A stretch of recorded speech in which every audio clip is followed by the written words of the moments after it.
কে মনা, বেরোচ্ছিস? ঠিক আছে, আজকে তো নাইট শিফট আছে না? ঠিক আছে মা, সাবধানে যা। দুগা দুগা। এই বাবু শোন, কোথায় যাচ্ছিস? অফিসে? তোর না আজকে নাইট শিফট আছে? আচ্ছা, আজকে অফিসে গিয়ে বলে দিস কালকে থেকে তুই নাইট শিফট করবি না। কি মন যাচ্ছে বোনের সাথে কম্পেয়ার?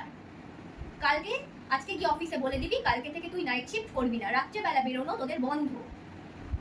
আমি কিছু জানি না, অফিসে বলে দিবি কালকে থেকে তুই নাইট শিফট করবি না, রাত্রেবেলা বেরোনো বন্ধ। আয় মা আয়। কে পৌঁছে দিল মা? ও রাহুল এসে দিয়ে গেছে? বাকি ভালোই না ছেলে রে, প্রতিদিন রাত্রেবেলা এসে তোকে দায়িত্বের সাথে বাড়িতে পৌঁছে দেয়। কি ভালোই না শিক্ষাও দিয়েছে ওর মা, কি ভালোই না ছেলে। আর দেখ আমার বাবুটাকে দেখ, ঠিক আছে, কি রকম ভাবে ঠিক আছে কথা